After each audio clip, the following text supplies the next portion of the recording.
Ang pagiging mahina ay isang miserable na karanasan. Lahat ng tao mararanasan ang pakiramdam na ito sa isang punto ng buhay nila.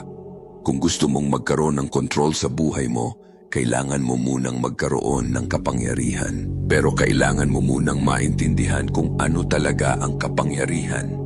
Sa loob ng maraming dekada, naging negatibo ang tingin ng tao sa salitang power o kapangyarihan at madalas itong inuugnay sa korupsyon. Pero ang totoo, iba ang realidad. Ang kapangyarihan ay ang kontrol na meron ka sa mga sitwasyon sa buhay mo at sa mga kilos ng mga tao sa paligid mo. Pwede mong abusuhin ang kapangyarihan, pero pwede mo rin itong gamitin para gumawa ng malaking positibong epekto. Nasa paraan lang ng paggamit mo. Sa kaloob-looban nating mga lalaki, lahat tayo gusto ng kapangyarihan at walang gustong maging walang kwenta at mahina. Natural yan kasi ganyan tayo ginawa ng may likha. At sa totoong buhay, ang mahina, laging kinakain, kahit tingnan mo sa mundo ng mga hayop.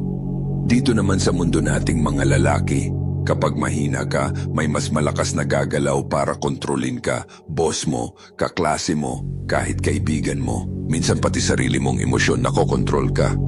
Ngayon, paano ka magiging mas makapangyarihan? Pag-uusapan natin ang 7 paraan. Unang paraan, magsalita ng mas kaunti kaysa sa kailangan. Hindi lang ito para sa mga politiko o taong nasa taas.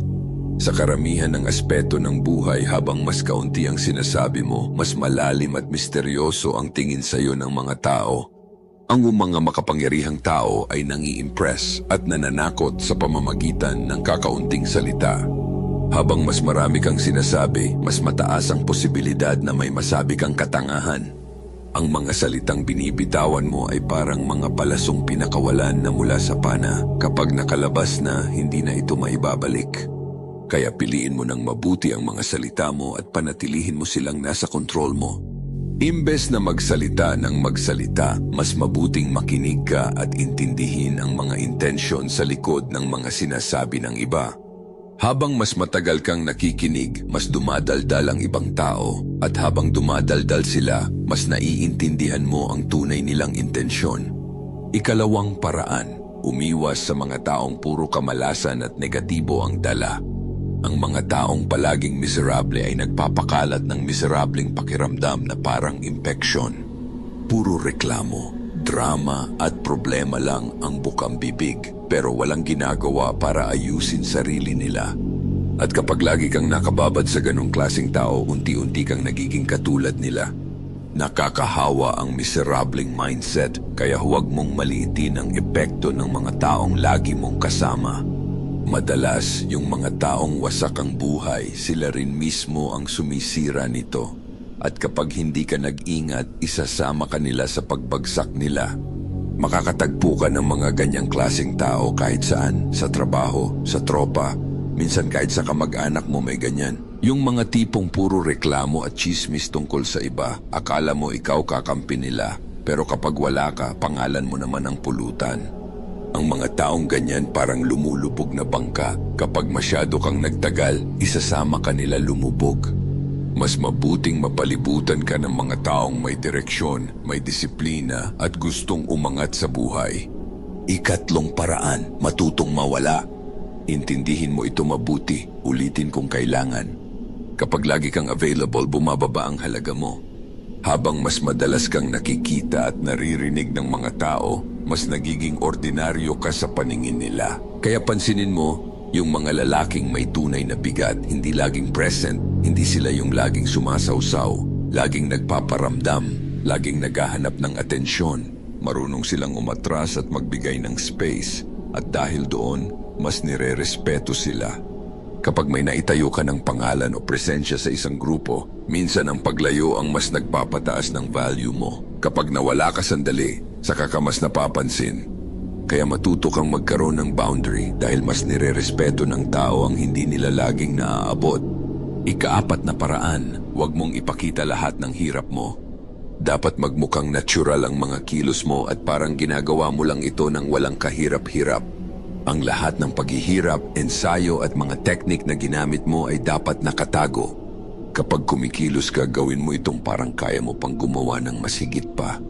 Hindi rin kailangang malaman ng lahat kung ilang beses kang pumalya, kung gaano kahirap yung proseso o kung gaano ka katagal nag-practice. Hinahangaan ng mga tao ang mga gumagawa ng tila imposibleng bagay, lalo na kapag mukha itong madali para sa kanila. Ikalimang paraan, matutong gumalaw sa tamang oras.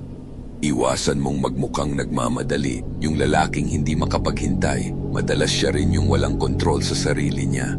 Kaya matuto kang maging kalmado, yung tipong kahit magulo ang sitwasyon, hindi ka nagpapanik, hindi ka padalos-dalos, parang alam mong darating rin ang tamang pagkakataon. Kasi may timing ang lahat, may oras para umatras, at may oras para umatake. At maraming lalaki ang pumapalpak dahil mali ang tiempo nila. Masyadong maaga, masyadong padalos-dalos, at bumigay sa emosyon.